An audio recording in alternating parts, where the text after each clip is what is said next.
네, 안녕하세요. 제이오페입니다. 이번 학기 워낙 수업들이 많기도 하고, 또 최근까지는 우한 테크 코스, 이제 프리 코스라는 과정 진행하면서 워낙에 바빠가지고 유튜브에 좀 소홀했네요. 우테코 같은 경우에는 꼭 좀 붙으면 좋겠는데 어떻게 될지는 모르겠습니다. 네, 뭐 그렇고요. 이번에 저희 학교에서 AI 관련된 수업하면서 팀 프로젝트를 하나 진행했는데, 저는 거기서 이제 코드를 짜고 결과를 도출하는 그런 역할을 맡았습니다. 근데 아쉽게도 이제 발표를 못하게 됐는데 좀 제가 진행했던 과정인 만큼 제가 발표를 했으면 어땠을까 이런 아쉬움이 있더라고요. 그리고 이제 저는 제 스피치 능력을 조금 기르고 싶은 그런 욕심이 있기 때문에 또 이렇게 발표하는 거를 영상으로 찍어보게 됐습니다. 네, 그러면 이제 긴 말하지 않고 바로 발표 시작하도록 하겠습니다. 네, 발표는 제가 진행했던 프로젝트가 어떤 거였는지 간단하게 소개하고, 그 다음에 데이터들은 어떻게 모았는지 설명하고, 그 다음에는 이제 모델을 어떤 식으로 학습을 시켜가지고 어떻게 프로젝트를 진행했는지를 설명한 다음에 마지막으로는 이 도출된 결과에 대한 논의를 하는 걸로 발표 진행하도록 하겠습니다. 네. 그러니까 저희 팀은 이번에 이제 표정 이미지를 기반으로 감정을 분류한 다음에 캠을 통해서 이 CNN 분류를 시각화해보는 걸 주제로 프로젝트를 진행했습니다. 이때 말하는 캠, 클래스 액티베이션 맵이 도대체 뭐냐? 이제 간단하게 소개를 하자면은 이 모델이 인풋으로 들어오는 이미지를 분류하는 데 있어서 도대체 이미지의 어디를 보고 그렇게 예측을 한 걸까? 라는 질문에 대한 답을 주는 게 캠이다. 이렇게 생각하시면 될 것 같습니다. 이제 오른쪽에 있는 이미지는 이제 어떤 모델이 인풋으로 들어온 이미지가 양치를 하고 있는 건지 안 하고 있는 건지를 분류하는 모델인데 거기다 이제 캠을 좀 찍어본 그런 모습이라고 생각하시면 될 것 같습니다. 밑에를 보시면은 이제 이 여자분이 칫솔을 들고 입에 칫솔을 넣고 있는 이 부분을 빨간색으로 히트맵이 찍힌 걸 볼 수가 있는데요. 이걸 통해서 저희는 이 모델이 이 이미지를 양치를 하고 있다 라고 분류하는 데 있어가지고 이 빨간색 히트맵이 찍힌 부분을 중점적으로 봤구나 라는 걸 알 수가 있습니다. 저희는 이거를 좀 표정 이미지를 기반으로 감정을 분류하는 거에 도입을 해서 인풋으로 들어온 이미지가 뭐 해피면 해피, 새드면 새드 이런 감정들로 분류되는 데 있어가지고 그 이미지에 한마디로 사람 얼굴에 어떤 부분을 중점적으로 봐서 그렇게 분류를 했을까라는 거를 시각적으로 보자라는 거를 주제로 잡고 필드를 진행했다라고 보시면 될 것 같습니다. 네, 그래서 저희 프로젝트의 목적을 간단하게 또 언급하자면은 그냥 뭐 첫 번째로는 감정을 분류해보고 두 번째로는 그 감정들로 분류되는 과정이 있어가지고 어떤 부분들을 중점적으로 파악하는지 시각적으로 보려고 했다라고 보시면 될 것 같습니다. 네, 프로젝트 수행 일정은 네, 다음과 같았습니다. 그러면 데이터를 이제 어떻게 모았느냐? 첫 번째로는 이제 데이터 크롤링을 통해서 데이터들을 모으려고 했는데 막상 크롤링하고 보니까 이제 수집된 이미지들이 저희가 원하는 어떤 표정에 대한 이미지들만 있는 게 아니라 뭐 그림, 캐릭터 이런 거에 관한 이미지들이 너무 많았고 이런 것들 저희가 하나하나 거르기에는 무리가 있다고 판단했습니다. 그래가지고 이미 잘 정의된 데이터셋들을 따로 구해가지고 한번 진행해보자 라고 생각을 했고요. 좀 다방면으로 이 데이터셋들을 모았는데 그 중에서도 데이터들이 좀 클래스별로 고르게 분포가 되어 있는지 그리고 라벨링 되어 있는 게 타당한지 그러니까 예를 들면은 이 이미지가 해피로 분류가 라벨링이 되어 있는데 이게 누가 봐도 해피인 게 맞는지 좀 슬퍼 보이는 표정인데 해피로 분류한 게 아닌지 좀 그렇게 타당성에 문제가 없는지 이런 것들을 좀 중점적으로 보면서 이 데이터셋들을 선택하게 됐습니다.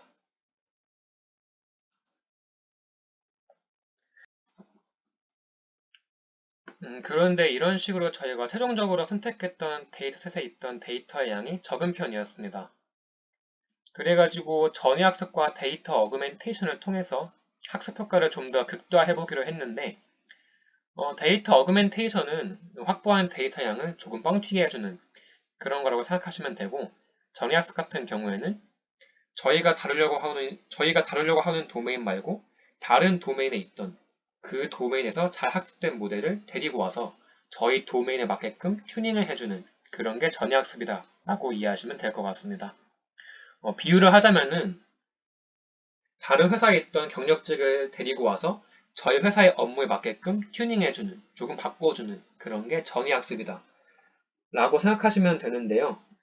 이 전위학습이 이 모델이 가지고 있던 클래시파이어 레이어를 뗀 다음에 저희가 만든 클래시파이어 레이어를 붙이고 이제 파인 튜닝이란 거를 진행하게 되어주는데요. 또 이 파인 튜닝이 뭐냐면은 이 모델이 가지고 있는 컨버전 베이스에 있는 이미 잘 학습된 가중치들을 미세하게 조정해주는 작업을 파인 튜닝, 한국말로는 미세 조정이라고 합니다. 근데 이 파인 튜닝을 할 때 있어서 저희 확보했던 데이터 양이 많은지 적은지 그리고 확보한 데이터의 종류가 이 모델이 기존에 배웠던 데이터의 종류와 다른지 같은지에 따라서 이 파인 튜닝 하는 방식에 조금 차이가 있습니다. 저희 같은 경우에는 이제 확보한 데이터 양이 1000개 정도로 적은 편이었고 저희가 데리고 온 모델은 VGG16이라는 모델인데 이 모델이 원래 배웠던 이미지들은 뭐 개, 새, 냉장고, 마카롱 이렇게 전혀 다른 이미지들을 배웠던 것과는 달리 저희가 이번에 학습시키려고 했던 이미지는 결국은 공통적으로는 사람 얼굴에서 보이는 표정에 관련된 이미지들이었기 때문에 데이터의 종류 역시 다르다고 판단하게 됐습니다. 이렇게 확보한 데이터의 종류도 다르고 확보한 데이터 양도 적은 경우가 파인 튜닝을 하는 데 있어 가장 난해한 경우인데요. 이 경우에는 저희가 새로 붙인 클래시파이어 레이어 뿐만 아니라 모델이 기존에 가지고 있던 컨볼루션 베이스의 일부도 함께 학습을 시켜줘야 합니다. 다만 이제 컨볼루션 베이스의 일부를 같이 학습을 시켜줘야 되는 거 알겠는데 도대체 그 일부를 어디까지 해야 되냐는 모릅니다.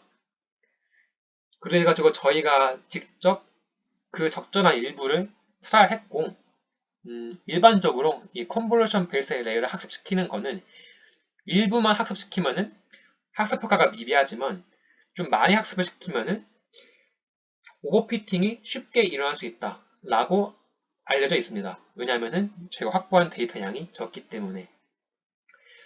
그렇기 때문에 저희는 그 적절한 일부의 범위를 찾기 위해서 처음에는 저희가 새로 붙인 클래시파이어 레이어만 학습을 시켜보고 그 다음에는 저희가 새로 붙인 클래시파이어 레이어 뿐만 아니라 이 모델이 원래 가지고 있던 컨버전 베이스의 레이어를 하나, 그 다음에 레이어를 2개, 그 다음에 레이어 3개, 4개, 5개 이런 식으로 조금씩 늘리면서 학습을 해보면서 결국엔 이 컨버전 베이스의 레이어를 몇 개까지 학습을 했을 때 가장 효과가 성능이 잘 나오느냐를 한번 비교해 보기로 했습니다.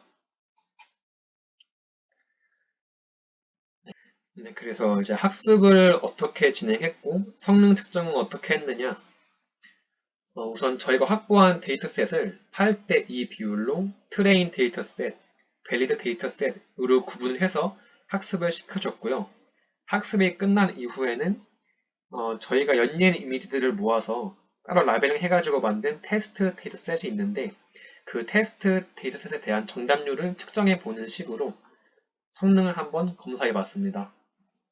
그래서 첫 번째로 이제 저희가 붙여준 클래시파이어 레이어만 학습시켜줬을 때는 정답률이 42.59%가 나왔고요.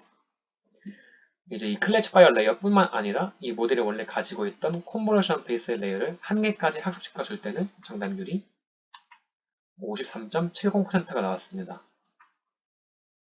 컨버전 베이스 레이어를 두 개까지 학습시켜 줄 때는 정답률이 59.26%가 나왔고요. 컨버전 베이스 레이어를 3개까지 학습시켜 줄 때는 정답률이 74.07%가 나왔습니다.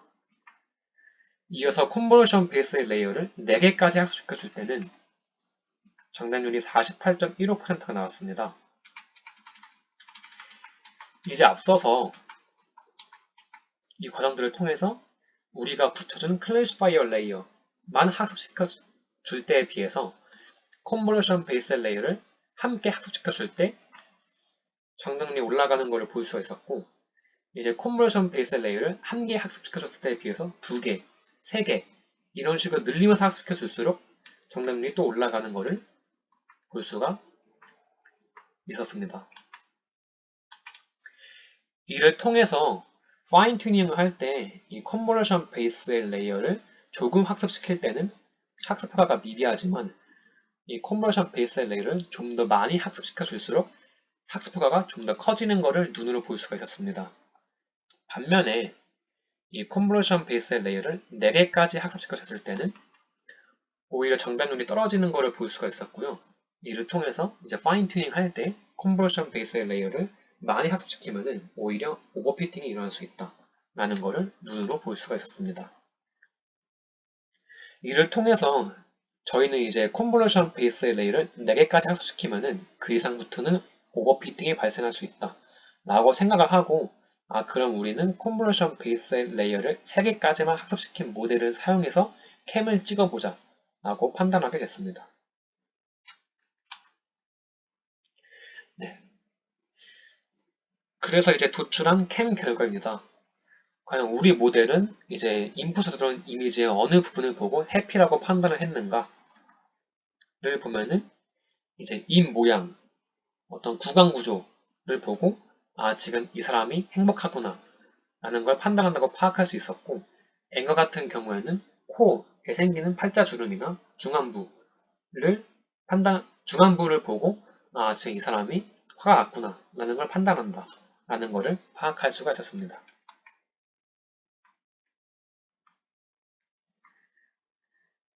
이제 fear 같은 경우에는 어떤 이마 쪽에 생기는 주름, 그리고 입 밑쪽에 있는 턱, 이 부분을 이제 중점적으로 보고 지금 이 사람이 공포를 느끼고 있구나 라는 것을 판단한다고 파악할 수 있었고요. 이제 그 외에 좀 잘못 분류된 케이스들인데, 둘 다 이제 보면 행복하다고 생각할 수 있는 표정들이 아니지만 둘 다 해피로 분류가 된 사진들입니다. 근데 이제 방금 보신 것처럼 방금 봤을 때 이제 해피로 분류된 이미지들은 전부 다 이제 입 모양을 보고 어떤 입이 웃고 있는 모양을 보고 해피라고 판단한다는 것을 알 수가 있었는데, 이제 잘못 분류된 거긴 하지만 이 이미지들도 입 쪽에 이제 액티베이션이 찍히는 것을 볼 수가 있었습니다. 이를 통해서 좀 결과적으로 잘못 분류된 거긴 하지만 입을 중점적으로 보고 잘못 분류를 했다. 한마디로 이제 실제 표정은 행복한 표정이 아니어도 좀 슬픈 표정이어도 어떤 입 모양이 좀 웃고 있는 사진들의 입 모양과 비슷하다면은 그걸 통해서 단순히 입 모양만을 보고 지금 이 사람이 행복하다 라고 오해를 할 수 있구나 라는 것도 알 수가 있었습니다. 네, 마지막으로 도출된 결과에 대한 논의입니다. 앞서 보신 것처럼 이제 슬픈 표정인데도 해피로 분류되기도 하고, 화난 표정인데도 sad로 분류되기도 하고, 이런 경우들이 꽤나 있었고, 전반적으로 보면은 이제 트레인 데이터셋과 밸리드 데이터셋에 대한 정답률은 높게 나온 편이었지만, 저희가 임의로 만든 테스트 데이터셋에 대한 정답률은 비교적 낮게 나오는 편이었습니다. 왜 이런 결과가 생겼을까를 한번 생각해 봤는데요. 제가 생각한 첫 번째 이유는 이제 학습에 쓰인 데이터들이 전부 다 서양 사람들의 데이터들이었고 흑백 사진들이었다라는 겁니다. 반면에 이제 저희가 테스트용으로 쓴 데이터들은 연예 이미지들이 대부분이었기 때문에 좀 동양인들의 데이터들이 주가 됐었고 전부 다 컬러가 있는 이미지들이었기 때문에 이 부분에서 좀 차이가 있지 않았을까라고 생각을 하고 있습니다. 이제 제가 생각한 두 번째 이유는 테스팅으로 쓰인 데이터들 화질이 각기 달랐다. 어떤 것들은 좋지 않았고 어떤 것들은 좋았다. 이런 부분에서 차이가 생기지 않았을까라고 생각하고 있습니다. 세 번째 이유는 표정은 정답이 정해진 데이터가 아니다. 다시 말하면 라벨링에 문제가 있었다. 라는 겁니다. 음, 저희가 테스트 데이터셋을 만들 때 저희 기준대로 저희 기준으로 라벨링을 했잖아요. 한마디로 이제 저희가 학습용으로 쓴 데이터와 이 테스트용으로 쓴 데이터들을 같은 기준을 두고 라벨링 한 게 아니기 때문에 예를 들면은 저희는 이제 어떤 사진을 보고 앵거라고 판단해서 앵거로 라벨링을 했지만 이 학습용 데이터셋을 만든 사람 같은 경우에는 그의 사진을 보고 똑같은 사진을 보고 앵거가 아니라 뭐 콘텐트 이런 식으로 라벨을 할 수 있는 부분이 있기 때문에 그 부분에서 좀 큰 차이가 있지 않았을까라고 생각하고 있습니다.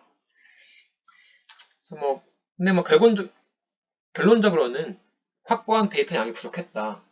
그렇기 때문에 좀 더 넓은 도메인을 다룰 수 있는, 좀 더 넓은 범위를 다룰 수 있는 그런 부분까지는 학습이 잘 되지 않았다. 라고 생각하고 있습니다. 이상으로 발표 마치도록 하겠습니다.